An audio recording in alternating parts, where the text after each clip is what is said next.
नमस्कार. प्रथम आप्पांच्या स्मृतीला मी अभिवादन करते. आज आपल्या ऐतिहासिक भूमी असलेल्या बावधन गावामध्ये भैरवनाथाचा आशीर्वाद असलेल्या आपल्या बावधन या भूमीमध्ये आदरणीय जयाभाऊ गोरे ग्रामीण विकास मंत्री झाल्याबद्दल त्यांचा सत्कार आयोजित केलेला आहे. आदरणीय भाऊंचा सत्कार आज साजरा होत आहे.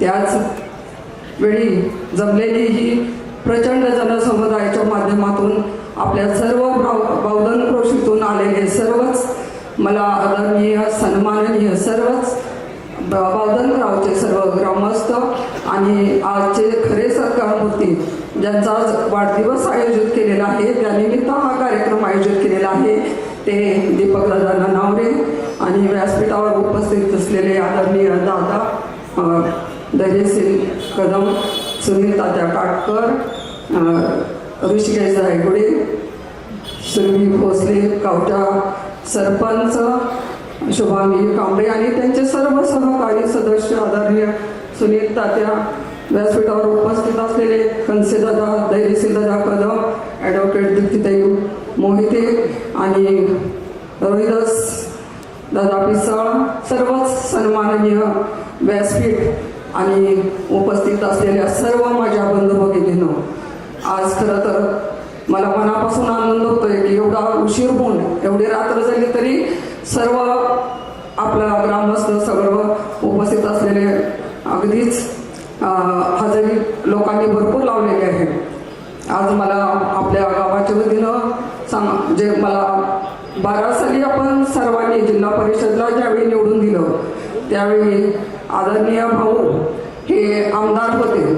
त्यावेळी 5 वर्ष आम्ही खरं तर बऱ्याच वेळा बरोबर काम केलं, मीटिंगमध्ये बरोबर होतो. दादा जिल्हा परिषदला होते त्यावेळी पण त्या दोघांनी एकत्र काम केलं. मला वाटलं धैर्यशील दादा कदम पण त्यावेळी जिल्हा परिषदला वहिनी किंवा त्या दोघांपैकी होते. असं एकत्र ह्या सर्वांचा एक मित्र समूहच आहे आणि नेहमीच आपण वेळोवेळी काम केलं. आज हे व्यासपीठ आजच बहिणींनी सुनील तात्यांनी सांगितलं की हे व्यासपीठ एक वेगळं झालं की भारतीय जनता पार्टी आणि राष्ट्रवादी काँग्रेस पार्टी, शरदचंद्रजी पवार गट हे दोन्ही गट एकत्र आले. खरं सांगायचं तर मला आता राष्ट्रवादी पार्टी शरदचंद्रजी पवार गटातून विधानसभेला उमेदवारी मिळाली.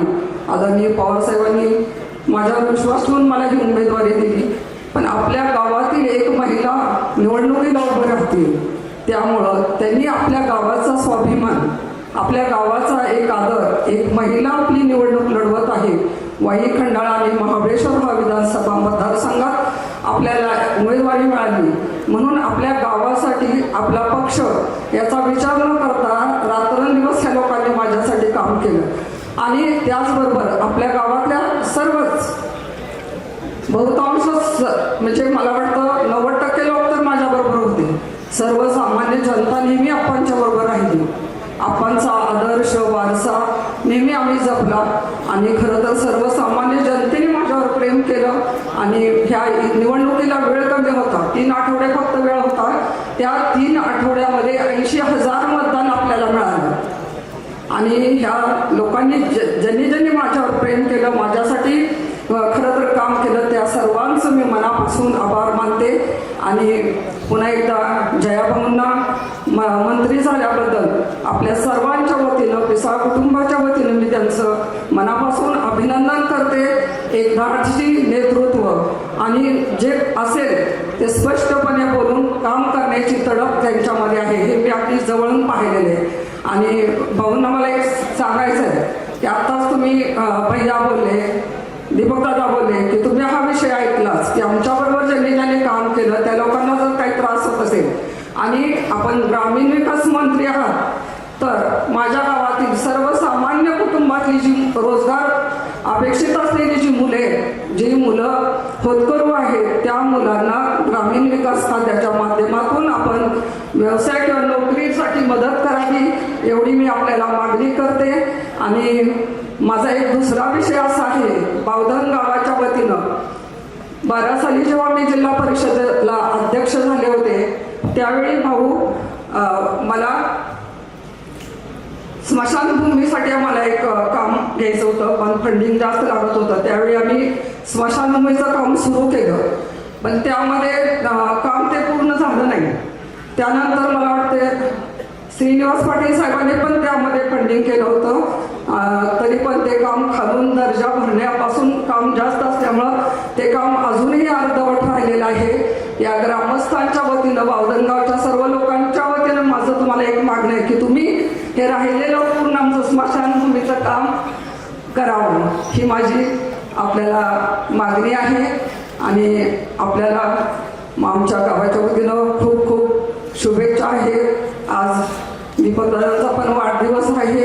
अतिशय चांगलं काम त्यांनी चालू केलेलं आहे.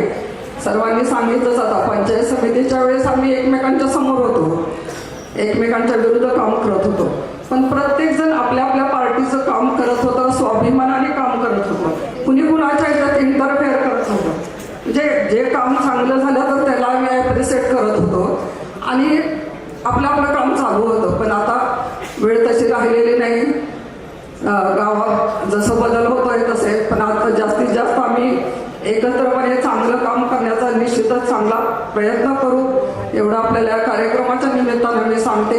एक चांगलं संघटन, चांगलं मित्रमंडळ आणि चांगलं काम करण्याचा त्यांनी जो एक सामान्य कुटुंबातून येऊन एक चांगलं काम ते करतात, त्यांच्या पाठीशी त्यांच्याबरोबर आम्ही सर्वजण सदैव काम करू, असं मी आपल्याला या कार्यक्रमाच्या निमित्ताने सांगते. आणि पुन्हा एकदा मला तुम्हाला आपल्या संपूर्ण पंचक्रोशीच्या वतीने, वाई खंडाळा महाबळेश्वर मतदारसंघाच्या वतीनं मी पुन्हा एकदा तुमचं अभिनंदन करते, तुम्हाला शुभेच्छा देते.